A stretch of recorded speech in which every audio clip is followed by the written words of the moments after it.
اللهم صل على محمد وعلى آل محمد كما صليت على إبراهيم وعلى آل إبراهيم إنك حميد مجيد. بسم الله والحمد لله والصلاة والسلام على رسول الله.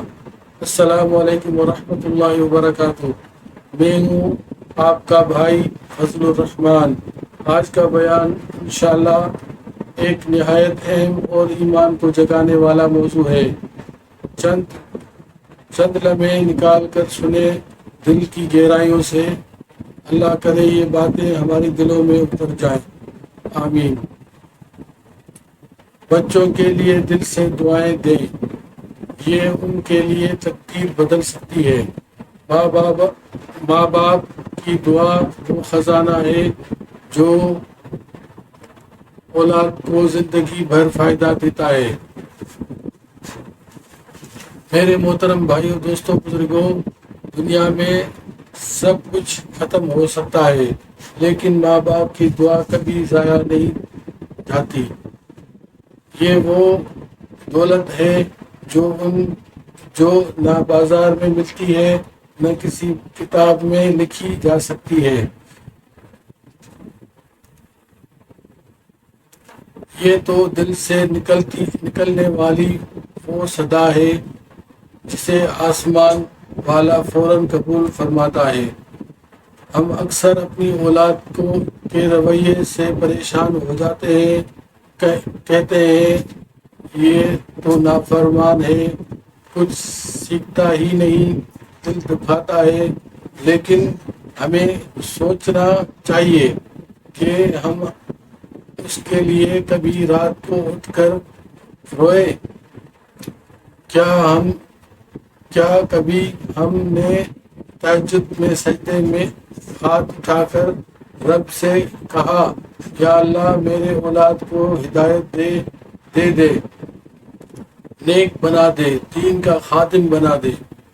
بھائیوں، دوستوں، بزرگوں، اللہ کے نبی صلی اللہ علیہ وسلم نے فرمایا ماں باپ کی دعا اولاد کے حق میں رد نہیں کی جاتی.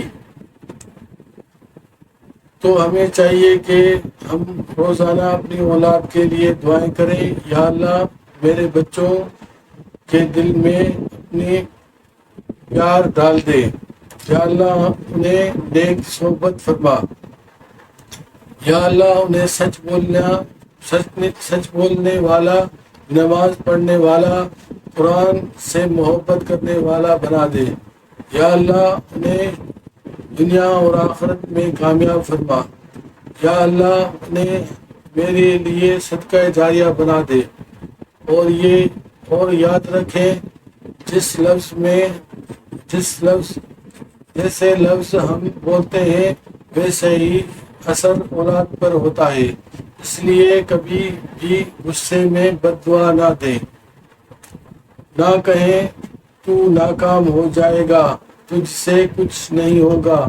یہ الفاظ اولاد کی زندگی کو اندھیرے بنا سکتے ہیں. بلکہ ہمیشہ نرمی سے، محبت سے، دل سے دعا دیں.